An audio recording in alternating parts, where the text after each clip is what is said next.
ঘরে যদি এই দুটো উপকরণ থাকে তাহলেই বানিয়ে নিতে পারবে আজকের এই চটজলদি রেসিপি। চলো তোমাদের দেখিয়ে দিই কীভাবে বানাতে হয়।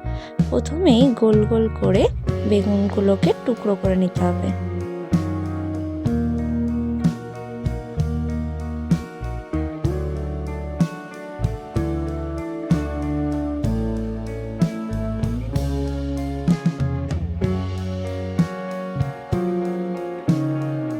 এরপর মিক্সি বাটিতে কয়েকটা কাঁচা লঙ্কা আর ধুয়ে কুচিয়ে রাখা কিছুটা পরিমাণে ধনেপাতা দিয়ে দিতে হবে।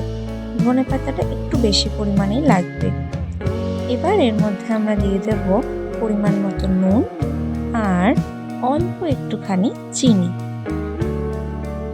এর মধ্যে অল্প একটু করে জল মিশিয়ে দেব যাতে পেস্টটা খুব সুন্দরভাবে হয়ে যায়। দেখতেই পাচ্ছ আমাদের পেস্ট হয়ে গেছে, কিন্তু এই পেস্টটা কিন্তু একদম মিহি পেস্ট হবে না। এবার এই মিশ্রণটার মধ্যে দিয়ে দেব কিছুটা পরিমাণে হলুদ গুঁড়ো, সাথে দেব কিছুটা পরিমাণে নুন আর দিয়ে দেব কিছুটা পরিমাণে কর্নফ্লাওয়ার। এবার এই মিশ্রণটাকে ভালো করে মিশিয়ে নিতে হবে।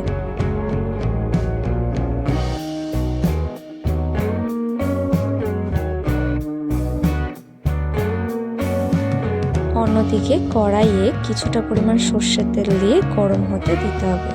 আপনারা চাইলে সাদা তেলও ব্যবহার করতে পারেন। এবার গোল গোল করে কেটে রাখা বেগুনগুলো ভালো করে ধুয়ে একটা প্লেটে সাজিয়ে নিয়েছি। এবার এই বেগুনগুলোর এক পাশে ধনেপাতার পেস্টটা আমরা ভালো করে মাখিয়ে নেব।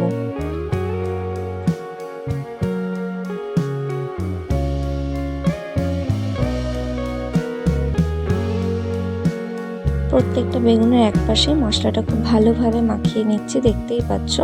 আর কিছুটা পরিমাণে পেস্ট আমরা রেখে দেব। আর গরম তেলের মধ্যে এক এক করে বেগুনগুলোকে দিয়ে দিতে হবে। একবারে বেশি বেগুন দেওয়ার দরকার নেই, 2 থেকে 3টে মতো দিয়ে এবার অপর পাশেও একইভাবে আমরা যে ধনেপাতার পেস্টটা রেখে দিয়েছিলাম ওটা মাখিয়ে নিতে হবে। খুব সাবধানে করবেন, কারণ তেল ছিটতে পারে। এই সময় গ্যাসের আঁচটা একদম লো টু মিডিয়াম রাখতে হবে। 1 মিনিট পর এক পাশ একটু হালকা ভাজা হয়ে গেলে আমরা বেগুনগুলোকে উল্টে দেব। দেখতেই পাচ্ছ বেগুনগুলো খুব সুন্দর একটা রং ধরে গেছে। এই অবস্থায় একদম লো ফ্লেম করে 2 মিনিট মতো ঢেকে রাখবো। 2 মিনিট পর ঢাকনা খুলে বেগুনগুলোকে উল্টে দিতে হবে। দেখতেই পাচ্ছ খুব সুন্দর একটা লালচে রং ধরেছে। প্রত্যেকটা বেগুনই এরকম একটু লালচে করে ভেজে নিতে হবে। আবারও বেগুনগুলোকে 1 মিনিট মতো ঢেকে ভেজে নেব আরেক পাশও।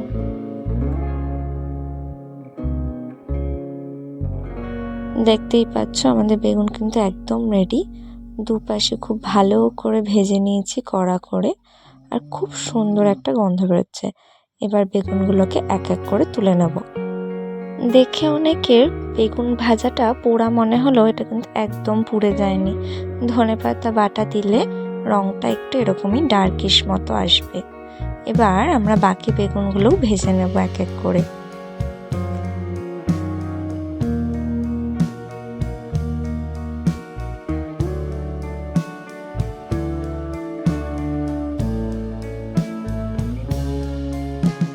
তেলটা যেহেতু কমে এসছে তাই একদম লো ফ্লেমে বেগুনগুলো ঢেকে ঢেকে দুপাশ ভালো করে ভেজে নিতে হবে একইভাবে।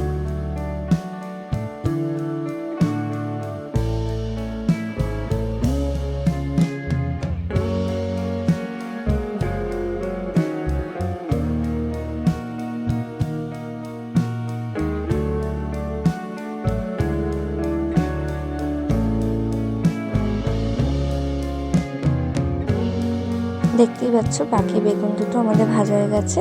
এবার এই দুটো বেগুন আমরা তুলে নেব।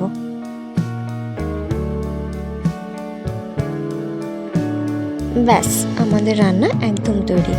গরম গরম ভাতের সাথে এরকম বেগুন ভাজা পরিবেশন করলে আর কিচ্ছু লাগবে না।